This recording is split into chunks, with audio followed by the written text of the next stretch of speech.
मां के रखा है उसको कौन भोगेगा। अवश्यमेव भोक्तव्यम कृतम कर्म शुभाशुभम। तुम्हारे जपने न जपने से प्रभु में कोई फर्क नहीं पड़ता, तुम में फर्क पड़ जाएगा। अगर भगवत विमुख हुए तो यह भी जन्म नष्ट हो जाएगा, तुम्हारा अहंकार काम नहीं करेगा। अभी मानव देह मिला, कर लो थोड़े दिन अहंकार, इसके बाद पता चल जाएगा। इसलिए अहंकार छोड़ो, शास्त्राज्ञा, संत आज्ञा, गुरुजनों की आज्ञा का पालन करो, जिससे तुम्हारा हृदय महान हो जाए। उस महान को प्राप्त करने के लिए हृदय महान चाहिए। तुम्हारा स्वरूप ही है आनंदमय। जीव सहज सुख त्यागे, सहज सुख राशि। तू अपने को नहीं जान पा रहा, इसलिए देह भाव से पापाचरण कर रहा है। अरे सावधान रहना चाहिए। दूसरे की निंदा सुनने मात्र से उसके सारे पाप हमारे ऊपर आ जाते हैं। कहीं परनिंदा हो रही हो तो वहां का सिद्धांत है, कान में अंगुली डाले, राधा राधा, कान में इसलिए कि अब दोबारा शब्द ना पढ़ पावे, और वहां से खड़ा होकर चला जाए। यदि सभा में किसी की निंदा हो रही है और वहां आप बैठे हैं तो आपको वैसे ही अपराध लगेगा जैसी वो निंदा कर रहा है, या उसका विरोध करे। जैसे शिशुपाल श्री भगवान के लिए मलिन शब्द उच्चारण कर रहा था, भीष्म जी खड़े हो गए, महाभागवत है, अगर प्रभु के प्रति अब एक भी शब्द बोला तो भगवान ने कहा शांत हो जाओ, तुम शांत हो जाओ, तुम मत बोलो। कुछ राजा शिशुपाल के पक्ष के थे, आवेश में भीष्म जी आ गए। अगर श्री कृष्ण को कोई एक शब्द भी बोले, मेरे आराध्य देव, पूरी सभा के ऊपर पैर रखता हूं। अर्थात हर वीर को ये मैं कह रहा हूं कि अगर श्री कृष्ण के विपक्ष में कोई बोला तो मैं रौंद दूंगा। केवल मैं भक्त ही नहीं हूं, मैं महाबली हूं। त्रिभुवन में कोई ऐसा जोड़ नहीं जो भीष्म अपने स्वरूप में आ जाए और फिर उसे। वही भीष्म जी जब अधर्म के पक्ष में खड़े हो गए, पांडवों के विपक्ष में, वही भगवान पांडवों के पक्ष में तो दंड मिला, 6 महीना बाणों की शैया पर पड़े रहे। अधर्म के कारण परास्त हुए। ऐसे महावीर महाभागवत को कोई परास्त कर सके, असंभव। परम पावन गंगा जी के गर्भ में रहे, जिन गंगा जी का एक बूंद भी अगर शरीर छूटते समय चला जाए तो परम पद मिलता है, उनके गर्भ में रहे। अगर अधर्म का पक्ष ले लिया गया, अधर्म हो रहा है, सभा में बैठे हैं, तो उसी समय तेज नष्ट हो जाएगा, पुण्य नष्ट हो जाएगा, पाप का भागी बनेगा। जैसे भीष्म जैसे महापुरुष को भी बनना पड़ा। सभा में उधर ही बैठे और वही ही महाभागवतों की निंदा और अपमान हो रहा है, खड़े होकर चले जाना चाहिए। जैसे विदुर जी खड़े हुए और छोड़ दिया, आज के बाद तेरा अन्न नहीं पाएंगे, दुर्योधन इस सभा में नहीं आएंगे। जिस सभा में धर्मात्माओं की निंदा हो, उस सभा का त्याग कर दे। एकांत फूस की झोपड़ी बनाकर रहना पसंद, भिक्षा मांग के खाना पसंद, अधर्मियों का अन्न नहीं, अधर्म सभा का सेवन नहीं। तो भगवान विदुरानी जी के घर गए थे। पर निंदा सुनि श्रवण मलिन, बचाना चाहिए श्रवणेंद्रिय को। जहां किसी की निंदा हो, अब तो शौक है इस बात का, निंदा करने का और सुनने का एक व्यसन है। अपने को बड़ा अच्छा साधक मान लेना, दूसरे को हे मानकर उनकी निंदा करना, ये क्या कर रहे हो? अपने जीवन को गर्त में गिरा रहे हो। पर निंदा के किए ते आवत नहीं कछु हाथ, मूर्ख पर्वत पाप को ले चल अपने साथ। बचन दोष पर गाए, दूसरों की विषय की चर्चा करने का समय कैसे मिलता है लोगों को? नाम जप करो, अपने विषय में सोचो, तुम्हारा मंगल कैसे होगा, तुम निष्पाप कैसे होगे, तुम्हारे दुखों की निवृत्ति कैसे होगी, तुम अपने कर्तव्य का पालन कैसे करोगे, तुम्हारा धर्म क्या है, इस विषय में सोचो। दूसरों के विषय में बोलने की हमारे पास समय वृत्ति कैसे है? ना तो वृत्ति होनी चाहिए ना समय। पर निंदा सुनकर श्रवणेंद्रिय मलिन हो गई और पर निंदा करके वचन मलिन हो गए, और अपने प्रभु से विमुख होकर, हरि से विमुख होकर सब अपवित्र हो गया। शरीर अपवित्र, इंद्रिया अपवित्र, हृदय अपवित्र, स्वभाव अपवित्र। तुलसीदास व्रत दान ज्ञान तप शुद्धि हेतु श्रुति गावे, राम चरण अनुराग नीर बिनु मल अति नाश न पावे। खास बात कह रहे हैं, शास्त्रों में बहुत वर्णन है। पाप नाश के बहुत से उपाय हैं, बड़े बड़े व्रत, कृच्छ चंद्रायण आदि व्रत, उपवास करने से कुछ पाप क्षीण होते हैं, लेकिन पाप प्रवृत्ति का नाश नहीं होता। शास्त्र ज्ञान भी पाप निवृत्ति का उपाय है, तपस्या भी, बड़े उपाय शास्त्रों में वर्णन किए पाप नष्ट का। गोस्वामी जी कह रहे भगवान के अनुराग के बिना, भगवत प्रेम के बिना जड़ मूल से हृदय निष्पाप नहीं होता।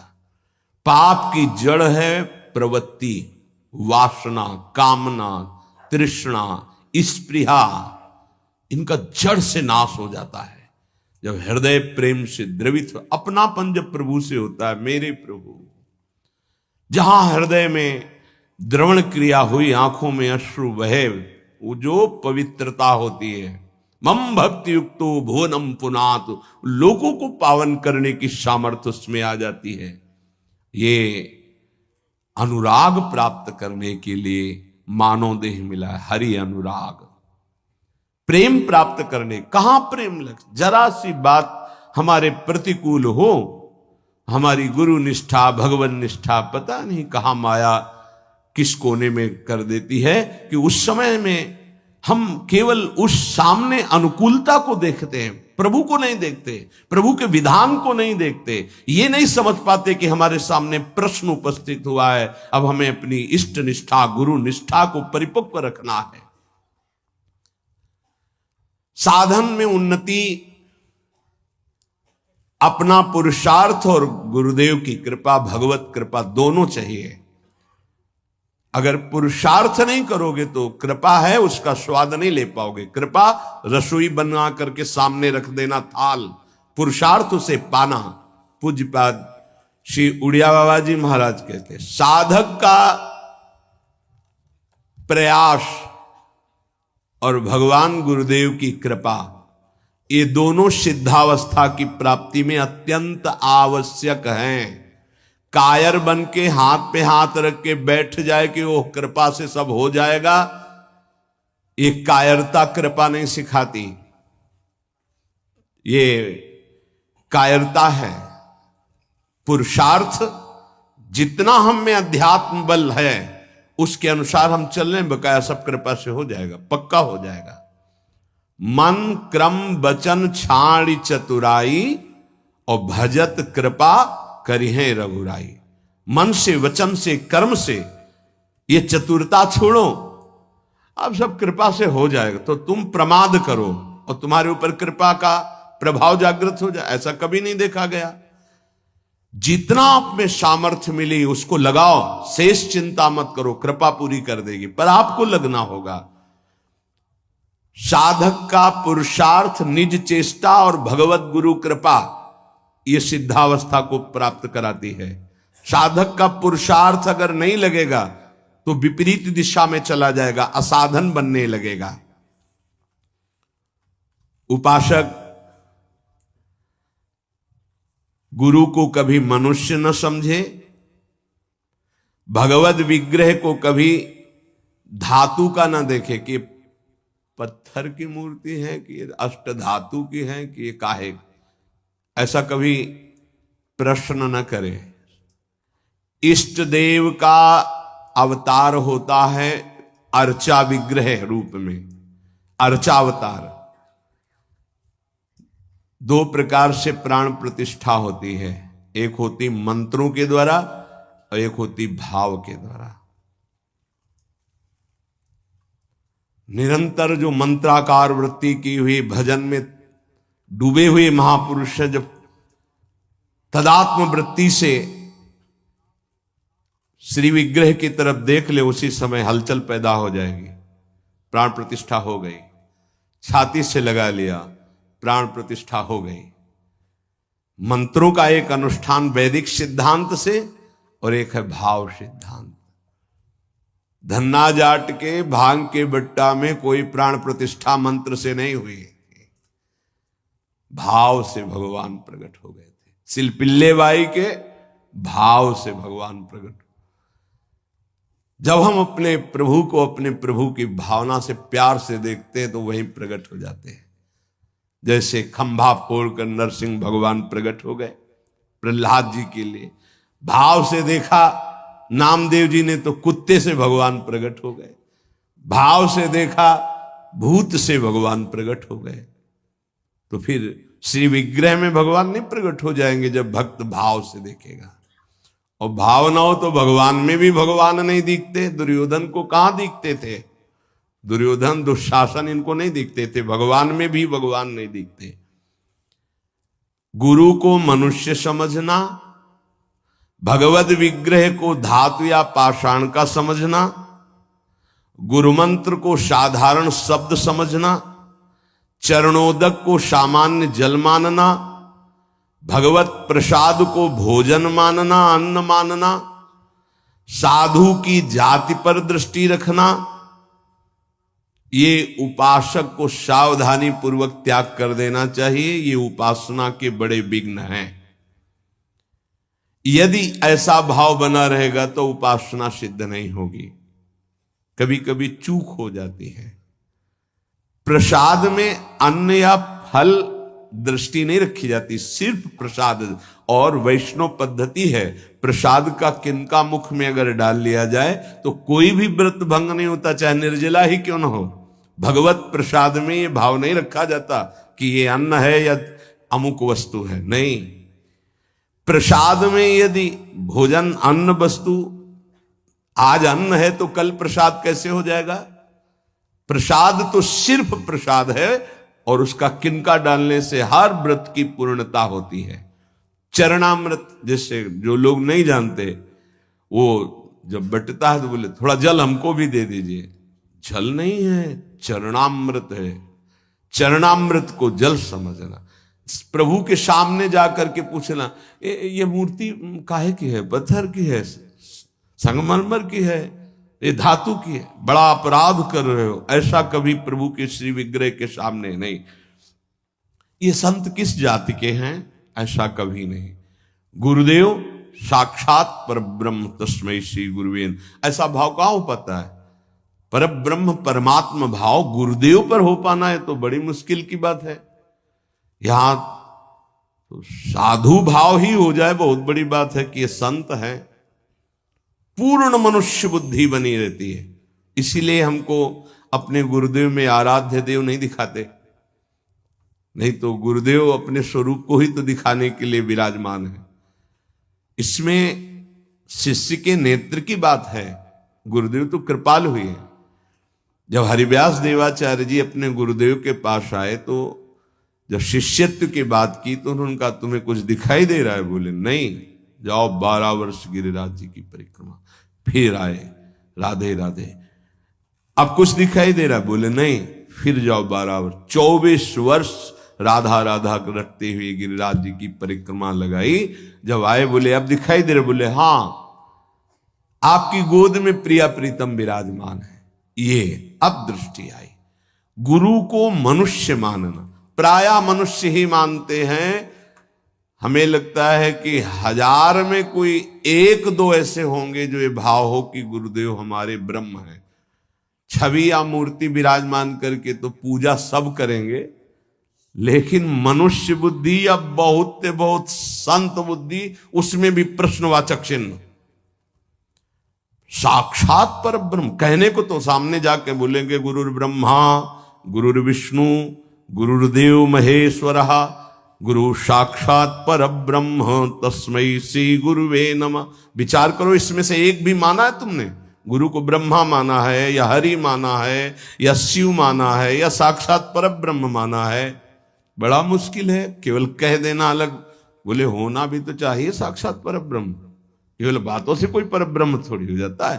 तो पाषाण में परब्रह्म था क्या? वो तो अव्यक्त था, तुम्हारे भाव से व्यक्त हुआ ना। तुमने परब्रह्म की भावना की तो मुस्कुराता हुआ ब्रह्म प्रकट हो गया। तो गुरुदेव तो चैतन्य ब्रह्म है।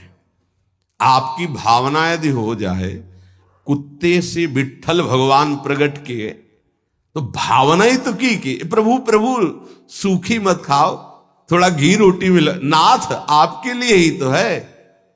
तो ऐसे देखो साक्षात विट्ठल भगवान गुरुदेव में, प्रभु आपका सर्वस्व, आपका प्राण मन तन सब, मैं आपकी ही तो उपासना कर रहा हूं, मुझे और कोई भगवान नहीं चाहिए। बस आपका साक्षात्कार हो, आप प्रसन्न हो जाएं, आपकी अधीनता। ऐसा कहां? ऐसा होगा तो भाव बदल जाएगा। गुरुदेव के प्रति परब्रह्म भाव हो जाए तो साधक को कुछ करना नहीं पड़ेगा, अपने आप उसके अंदर समस्त दैवी संपदा प्रकाशित हो जाएगी। परब्रह्म भाव होना बहुत कठिन है। गुरुदेव के प्रति परब्रह्म भाव हो गया तो उस भाव की सिद्धि होगी, चराचर जगत में परब्रह्म भाव हो जाएगा। क्योंकि गुरुदेव अखंड मंडलाकारम व्याप्तमेन चराचरम, तो चराचर में परब्रह्म भाव होते ही वो जीवन मुक्त हो जाएगा। बहुत कठिन बात है, इसलिए उपासक इस भाव को सिद्ध करे। गुरुदेव साक्षात परब्रह्म, भगवद विग्रह, साक्षात मेरे इष्ट देव, चरणोदक, अहो भाग्य जो हमें चरणामृत पीने को मिल रहा है, कोई जल नहीं। और गुरुदेव का मंत्र, ये कोई शब्द नहीं है, साक्षात इष्ट देव मिल गए, मुझे मंत्र मिल गया तो। पर ऐसी बुद्धि कहां है? पड़ा है एक कोने में हृदय में मंत्र, उसका बार बार स्मरण नहीं, बार बार दुलार प्यार नहीं मंत्र का। आप देखो मंत्र को कितना प्यार करते हैं आप। मंत्र का प्यार है बार बार स्मरण करना, दुलार करना, तो उसी का जागरण होगा। तो वही प्रिया प्रीतम निकुंज सब उसी में छुपा है। ये जो मंत्र है ना, इसमें सब कुछ छुपा है। मंत्र की ही व्याख्या चतुरासी जी है, निज मंत्र की व्याख्या चतुरासी जी है। चतुरासी जी की व्याख्या 42 लीला और वृंदावन दास चाचा जितने भी पद गाए सब चतुरासी जी की व्याख्या है। और 84 जी निज मंत्र की व्याख्या है। ये अंदर की बात समझ। मंत्र मिला मतलब पूरे निकुंज की चाबी मिल गई। बीज मंत्र इसी को कहे, इसी से पूरा निकुंज रूपी वृक्ष प्रकाशित हो जाएगा। इष्ट देव में, गुरुदेव में जितना तुम्हारे भाव की कमी रहेगी उतना ही उपासना असफल रहेगी। जब अपने इष्ट देव के पास कोई जाता है, जैसे यहां से कोई बोले कि बरसाने जाए, हे सुनो श्री जी को हमारी भी दंडवत कर, अहो भाग्य आपके कि आप श्री जी के दर्शन करने जा रहे, हमारी दंडवत कह देना, हमारी स्मृति, हमारी भी अर्जी लगा देना। कोई आपका है, ईर्ष्या तो नहीं होगी ना, द्वेष तो नहीं होगा, उसके प्रति जलन का भाव तो नहीं होगा कि तो श्री जी के दर्शन के लिए जा रहा है। ऐसे ही यदि हमें गुरुदेव से प्रेम है और हमें दिखाई दे रहा कि गुरुदेव इनको ज्यादा प्यार कर रहे हैं, तो हमारा उससे ज्यादा प्यार हो जाएगा। आपके हो भाग्य, कभी हमारी भी स्मृति दिला देना, गुरुदेव को ये प्रदान कर देना। गुरुदेव, उसके अंदर द्वेष तो नहीं आएगा, जलन तो नहीं आएगी। जब मनुष्य बुद्धि होगी तब जलन होने लगेगी, तब ईर्ष्या जागृत हो जाएगी। नापना चाहिए अपने हृदय में कि गुरुदेव के प्रति मनुष्य बुद्धि का लक्षण है, साधु बुद्धि का लक्षण है, या साक्षात परब्रह्म का लक्षण है। इतनी गोपी जन थी, क्या किसी को किसी के प्रति ईर्ष्या थी क्या? एक साथ बैठकर सब कात्यायनी की उपासना, एक साथ यमुना स्नान, एक साथ अनुष्ठान श्री कृष्ण को प्रीतम रूप में प्राप्त करने का। ऐसे सहस्त्रों उपासक, सही पूछो तो इतना भी अंतर नहीं, सबके प्रति प्रभु का समान प्यार है, गुरुदेव का, प्रभु का। पर जो जितना प्रभु मानेगा, जितना अपनापन करेगा, वो दूर रहकर भी अनुभव करेगा कि गुरुदेव का, इष्ट देव का हमारे प्रति सबसे अधिक प्यार है। यह सबको अनुभव होगा। यदि आप पवित्र हृदय से, भगवत भाव से, तो आपको यह अनुभव होगा कि देखो, देखें या ना देखें, बोले या ना बोले, मिले या ना मिले, मेरा हृदय कहता है कि गुरुदेव, इष्ट देव सबसे ज्यादा मुझे प्यार करते हैं। ये भगवत भाव में रहता है। इष्ट देव और गुरुदेव की परिपूर्णता के भाव में जितनी कमी रहेगी, उपासना उतनी कच्ची रहेगी। इष्ट देव गुरुदेव की परिपूर्णता में भाव, इष्ट देव में कभी एक देशीयता का भाव नहीं रहना चाहिए। मेरे इष्ट देव सर्वत्र विराजमान है, तभी सच्चिदानंद भाव पूर्ण होगा। मन उपासना किए बिना नहीं रह सकता, इसका स्वभाव है उपासना करना। यदि प्रभु की उपासना नहीं की तो भोगों की उपासना ये करेगा ही करेगा, तुम इसे रोक नहीं सकते हो। अगर ये भोगों की उपासना करेगा तो दुख, चिंता, भय, शोक, मृत्यु, इससे तुम बच नहीं सकते हो। और मन का स्वभाव उपासना करना, ये बिना उपासना किए नहीं रह सकता। यदि प्रभु की उपासना नहीं की तो विषय की उपासना करेगा, इसलिए बचाओ इसको विषय उपासना से और प्रभु की तरफ लगा दो। तो बोले, ये जानते हुए कि ये विषय उपासना पाप कराएगी, फिर भी हम इसे क्यों नहीं रोक पाते? तो श्री भगवान कह रहे हैं कि तुम्हारा ज्ञान तीन तरह से ढक गया। पहला, अग्नि में जैसे धुआं पर अग्नि है, अर्थात ज्ञान है, पर धुआं हट जाए तो सही ज्ञान दिखाई दे, ऐसे पहली स्थिति उपासक की विषय उपासना की तरफ, काम वासना की तरफ जब होती है, उस समय एकदम वो ज्ञान जागृत करने के लिए सत्संग आदि का सहयोग तो बच जाएगा। नहीं, दूसरी आती दर्पण में मल की तरह, अब उसमें बड़ा प्रयास करने पर। तीसरी आती है जेर में ढका हुआ गर्भ, अब उसमें समझ में ही नहीं आता कि क्या ठीक है क्या नहीं ठीक है, जो वासना आई वैसी क्रिया हो गई।